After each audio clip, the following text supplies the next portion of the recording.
আমি যাকে ভোটটি দিয়েছি, যে জিএস প্রার্থীকে ভোটটি দিয়েছি, সেই জিএস প্রার্থীর ভোটটাই জিরো আসছে। আমার অন্তত একটা ভোটটা কাউন্ট হওয়ার কথা, যে একটা ভোট পেয়েছে।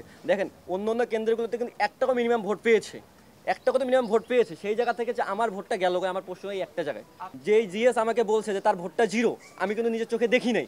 এর জন্য হচ্ছে কালকে জাস্ট আমি পোস্টটা করছি, পোস্টটা করার পর হচ্ছে আমি অপেক্ষায় ছিলাম যে আগে আমি নিজেই ভেরিফিকেশন করি, কারণ আমি তো একজনের কোথায় শুনে মানে অতি উৎসাহিত হতে যে কোনো কিছু বলে ফেলতে পারি না। সেই জায়গা থেকে আমি ভেরিফিকেশন করছি। আজকে যখন আমি মিডিয়ার ভিডিওটা পুরোটাই দেখি, নিউজ 24 ভিডিওটা পুরোটাই দেখলাম, দেখে আমি ওখানে শুনলাম যে আসলেই জিরো আসছে।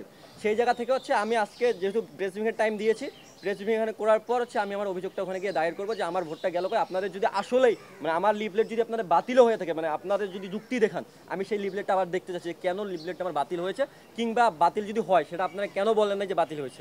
আমি যেই কেন্দ্রে ভোট দিয়েছি সেই কেন্দ্রে হচ্ছে আমার ভোটটা, মানে আমাদের তো হল ভিত্তিক আলাদা আলাদা কেন্দ্র রয়েছে, তাই না? আমি শহীদুল্লাহ হল, আমার কেন্দ্র হচ্ছে কার্জন হল, আমি সেইখানে ভোট দিচ্ছি। আমি একজন ভোটার প্লাস একজন প্রার্থী, আমি সেখানে ভোট দিই, সেই ভোটটা গেল কই? একটা ভোট তো কাউন্ট হওয়ার কথা ছিল। অনেকে বলবে যে আসলে ডাকসু বানচাল করার জন্য আমি প্রেস ব্রিফিংটা দিয়েছি, কিংবা ডাকসু বানচাল করার আমার কোনো উদ্দেশ্য ছিল এরকম। তবে আমি একটা জিনিস স্পেসিফিক বলতে চাই, যখন হাইকোর্ট রায় দেয় যে ডাকসু স্থগিত, তখন আমি প্রথম শহীদুল্লাহ হল থেকে মিছিল নিয়ে আসি এবং এর বিরুদ্ধে আমি প্রতিবাদ জানাই। এই গত কয়েকদিন আগে, ঠিক আছে, যেটা হচ্ছে হাইকোর্ট কর্তৃক যে ডাকসু স্থগিত, আমি স্পষ্টভাবে আমার দাবি একটা ছিল ডাকসু হোক। আমি ডাকসু চাই, আমি হারি এবং জিতি সেটা আমার কাছে ম্যাটার করে না, কিন্তু ডাকসু অধিকার বা ডাকসু হওয়ার ক্ষেত্রে যে দাবিটা ছিল, আমি এটাতে সম্মুখ সারিতে ছিলাম এবং আমি নিজে থেকে রাজপথে লড়ে গেছি।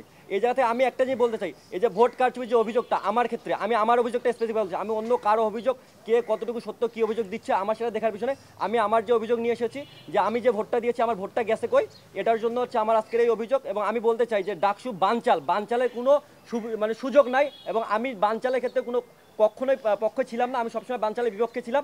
এবং আমি এই জায়গা থেকে বলতে চাই যে যদি আমার এটা ওরা প্রমাণ দিতে পারে, তাহলে হচ্ছে আমি সাদরে গ্রহণ করবো। হ্যাঁ, যেটা ঢাকা বিশ্ব শিক্ষার্থীরা রায় দিয়েছে সেটাকে আমি সাদরে গ্রহণ করবো।